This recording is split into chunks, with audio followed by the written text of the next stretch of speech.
मध्य प्रदेश की राजधानी भोपाल का सेंट्रल जेल साल 2019 तारीख 29 जून। इस दिन पैरोल पर जेल से निकले कैदी को लौटना था। 14 दिन की पैरोल पर जाने के बाद जेल प्रशासन को भी उसके लौटने का इंतज़ार था। तभी जेल प्रशासन को लोकल पुलिस से एक सूचना मिलती है। सूचना थी कि उस कैदी की मौत हो गई है।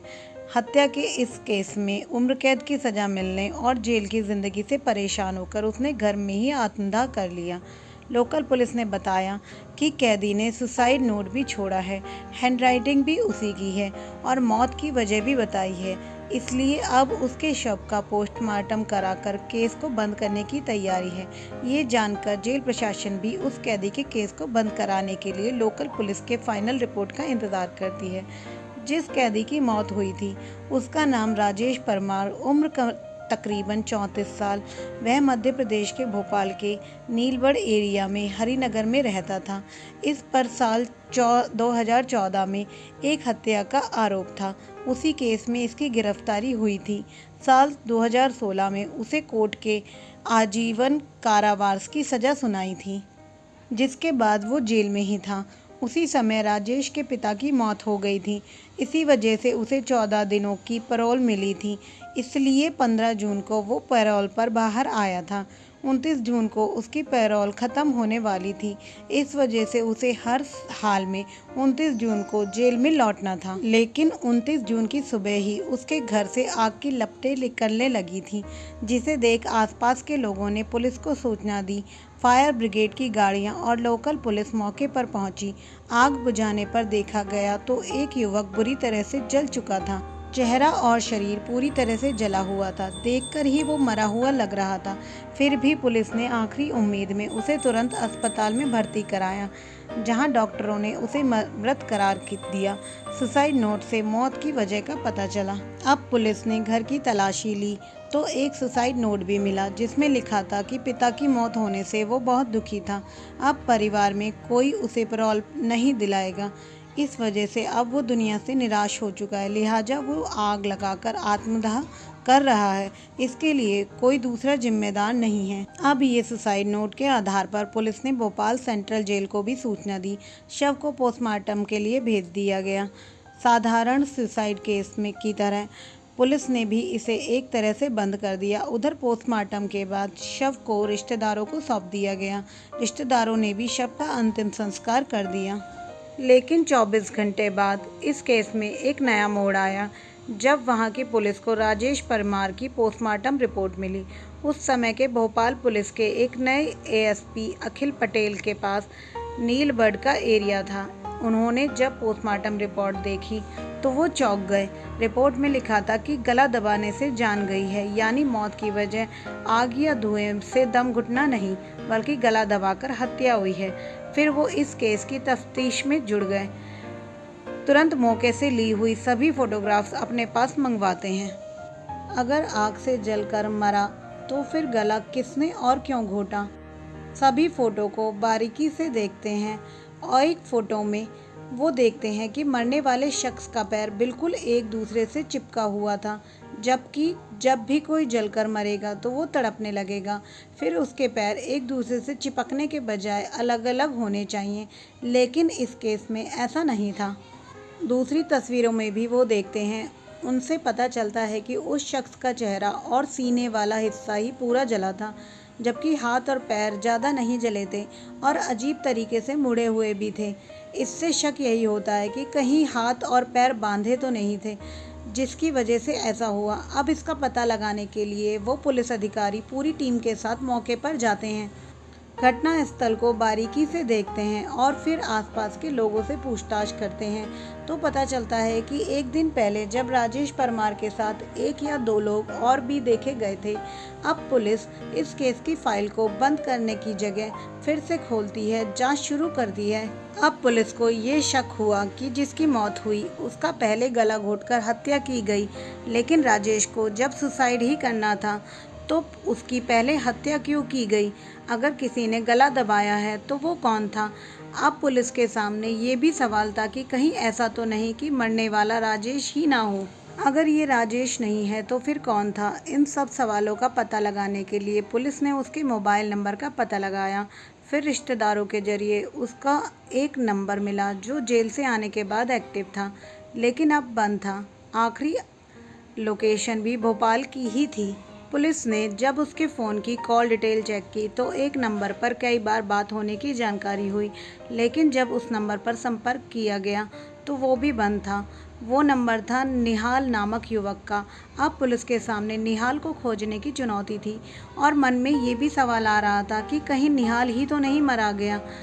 इसके अलावा और कई भी सवाल थे। फिलहाल पुलिस उसकी तलाश में जुट गई। फिर पता चला कि निहाल मूल रूप से बिहार का रहने वाला है और पहले राजेश के मकान में किराए पर रहता था, लेकिन कुछ महीनों से यहाँ से दूर मकान में शिफ्ट हो गया था। अब पुलिस की जांच में निहाल की लोकेशन गुजरात में मिली। इसके बाद पुलिस की एक टीम गुजरात पहुंची और उसे दबोच लिया गया। इसके बाद जब उसने कड़ाई से पूछताछ की तब उसने जो कहानी बताई वो बेहद ही चौंकाने वाली थी। निहाल ने बताया कि जेल से पैरोल पर आने के बाद राजेश ने उससे संपर्क किया था। फ़ोन पर बात हुई और वो उससे मिलने भी गया था। बातचीत के दौरान वो काफ़ी परेशान था, इमोशनल भी था, क्योंकि उसके पिता की मौत के बाद अब उसे ज़िंदगी में शायद ही कभी पैरोल मिलने की उम्मीद थी। इसलिए उसने सोचा था कि वो दुनिया की नज़रों में हमेशा के लिए मर जाए और असल में ज़िंदा भी रहे। इसके लिए उसने कुछ क्राइम सीरीज़ देखी थी, जिसके बाद एक खौफनाक आइडिया अपनाया। इसके लिए उसने अपने घर में ही रहने वाली एकमात्र माँ को पूजा करने के बहाने 23 जून को बाहर भेज दिया था। इसके बाद साजिश रची कि 29 जून को पैरोल पर ख़त्म होने के बाद भी उसे जेल जाना पड़े। इसके लिए उसने 28 जून को ही किसी दूसरे शख्स को अपनी जगह मारकर दूर कहीं ले जाने की तैयारी में जुट गया। इस काम में मदद के लिए उसने मुझे बुलाया, लेकिन मैंने साफ मना कर दिया। इसके बाद उसने 1 लाख रुपए का लालच दिया और कुछ पैसे एडवांस में भी दिए, इसलिए उसके झांसे में आ गया। इस तरह 29 जून को पैरोल ख़त्म होने से ठीक एक दिन पहले यानी 28 जून को ही हम दोनों की मुलाकात हुई। 28 जून की शाम को ही दोनों घर पर ही फ़ोन छोड़कर घूमने निकले ताकि लोकेशन ट्रेस ना हो सके। इसके बाद एक पेट्रोल पंप के पास राजेश को अपनी ही उम्र और लंबाई वाला एक युवक मिला। उस युवक का नाम राजू रेकवार बताया था और दोनों फिर बातचीत करते हुए दोस्त बन गए। बातों ही बातों में दोनों ने राजू को घर पर पार्टी करने और शराब पीने के लिए तैयार कर लिया। राजू मजदूरी करता था, इसलिए खाने और शराब के लालच में तुरंत तैयार हो गया। राजू भी दोनों के साथ राजेश के घर पर आ गया। यहाँ पर राजू को इन दोनों ने खूब जमकर शराब पिलाई। जब उसने अपना होश खो दिया तभी राजेश ने उसकी गला दबाकर हत्या कर दी। इसके बाद उसके हाथ और पाँव को रस्सी से बांध दिया ताकि अगर जिंदा भी हो तो आग से बच ना सके। हाथ और पैर बांधने के बाद उसे फर्श पर लेटाया और घर में रखी किताबों को उसके ऊपर डाल दिया। फिर राजेश ने खुद ही एक सुसाइड नोट लिखा और उसे कुछ दूरी पर रख दिया ताकि वो सही सलामत पुलिस को सुसाइड के सबूत के रूप में मिल सके। इसके बाद दोनों ने बाइक से निकाला हुआ पेट्रोल भी डाल दिया ताकि आग पूरी तरह से लग जाए। चूँकि घर का दरवाज़ा बाहर से बंद होने पर साजिश का शक हो सकता है, इसलिए दोनों ने घर के दरवाजे को अंदर से बंद किया और छत के रास्ते बाहर निकल आए। इसके बाद खिड़की से माचिस जलाकर तीली को अंदर फेंक दिया। इस तरह जब आग की लपटें बढ़ गईं तब दोनों एक साथ वहां से फरार हो गए थे। साजिद के तहत राजेश ने निहाल का एक पुराना सिम कार्ड सिर्फ लिया और साउथ इंडिया में चला गया। वहीं निहाल गुजरात आ गया था। अब पुलिस ने निहाल की कहानी की सच्चाई का पता लगाने के लिए उस मृत युवक के बारे में पता लगाया तो ये सच निकला, क्योंकि राजू रेकवार की पत्नी ने 28 जून की रात को ही लोकल पुलिस में गुमशुदगी की शिकायत दर्ज की हुई थी। इसके अलावा पुलिस को राजेश के घर से राजू की चप्पल भी मिली थी, जिसे उसकी पत्नी ने पहचान लिया था। ये जानकर पुलिस अब जांच में तेजी से जुट गई थी। अब पुलिस को पूरी कहानी समझ में आ गई थी, लेकिन जब तक राजेश आंखों के सामने नहीं आ जाता तब तक जांच अधूरी ही थी। अब पुलिस को ये यकीन था कि आज नहीं तो कल राजेश किसी भी तरह निहाल से जरूर संपर्क करेगा। राजेश भी निहाल का एक पुराना सिम कार्ड ले गया था। इस तरह अगले ही दिन आखिरकार राजेश का फ़ोन निहाल के पास आ ही गया। पुलिस की मौजूदगी में ही निहाल उससे बातें करने लगा। राजेश ने वहां के हालात के बारे में पूछा कि कुछ गड़बड़ तो नहीं है। निहाल ने बताया कि कोई गड़बड़ नहीं है, पुलिस को कुछ भी पता नहीं चला। इसके बाद राजेश ने कहा कि चेन्नई में उसे कुछ मदद चाहिए, अगर कोई दोस्त हो तो बताना। इस पर निहाल ने कहा कि वो जल्द ही उसे बताएगा। इसके बाद फ़ोन कट हो गया।